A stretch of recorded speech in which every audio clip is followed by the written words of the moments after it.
What is going on, party people? It's your boy Lucky. I know this review's getting a little bit late here, so I want to come on here and make it as quick as possible.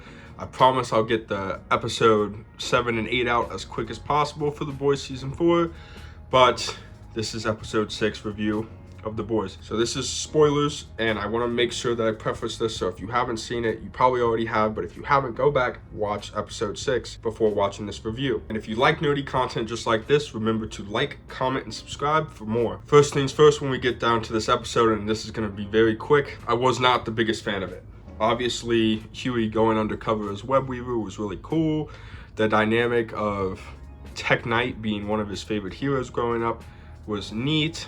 And then all hell breaks loose. How do I put this? The scene in which Tek-Knight does things to Hughie is graphic, terrible. I feel for Hughie this entire season. He's kind of gone through the ringer from his dad passing away to being SA'd by Tek-Knight and the Tek-Cave or whatever. I really don't have words to describe it. It was not my favorite episode. Things like this we need to kind of discuss, right? Because I know the creator came out and said that he wanted it to be playful and jokey, but the fact that this is all happening and nobody really took it serious until Hughie broke down in tears towards the end of the episode was terrible. It was absolutely terrible, to say the least. And I'm glad that he did show emotion at the end of the episode and did try to process and break down and cry, and obviously Starlight and Kamiko and his friends kind of helped him along with that. That's so important. It's a terrible thing to discuss, and I hope that the creators kind of stay away from that, or at least making it kind of a humorous thing in the future, because it's a very delicate topic,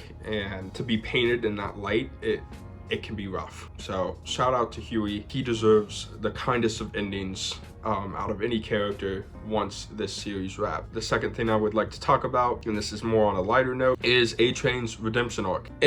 has like a heart attack of sorts later in the episode, and A-Train's redemption arc continues to roll along. He saves Kamiko begs him to take him to a hospital, and A-Train finally, gives in and says, yeah, we'll do it. So he is able to race to the hospital, essentially saving his life, and episode by episode it is getting grimmer for A-Train. Obviously people have kind of caught on to this. Firecracker, she sees Starlight again, and she has her whole Vietnam flashback scenario going on, so they have that whole battle it out type scene. It's just, this episode is kind of, it's whatever to me. We do get another kind of confirmation of sorts that Joe Kessler is imaginary for Butcher. That was kind of neat, but all in all, like I really couldn't get past how deep and disturbing the Tek-Knight Hughie scenes were. So this is by far my least favorite episode of probably the series. This kind of takes season 4 down for me a little bit. I love The Boys. I love everything about The Boys. This was something that I feel like should have been handled a little bit differently, and I understand not everything goes according to how fans want it to go, but in this case scenario, I feel like it should have been handled better, and for that I'm ready to give my rating on episode 6, and it's a 5. Some of the storylines were okay,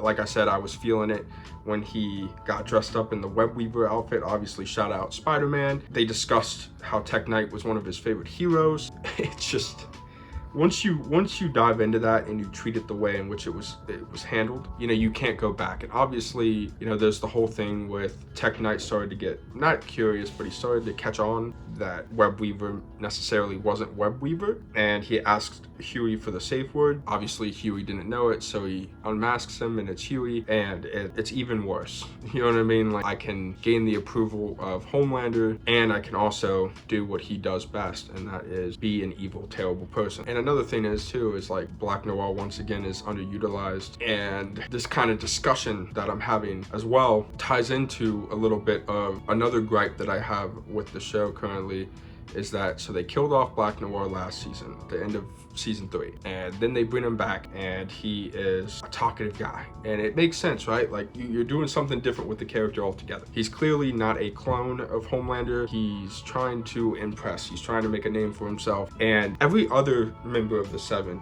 I feel like has been really well thought out and has had a good story arc. Even the Deep, he went to Sandusky, Ohio because he was kicked out of the 7, basically joined a cult, you know what I mean? He's had a lot of character progression. Homelander obviously the big guy of the show, has had a ton of character progression. It makes sense. A-Train is on his entire character development arc where he is, you know, coming back and he's being a better person, and this all kind of ties in, and that's important. Black Noir really hasn't had anything.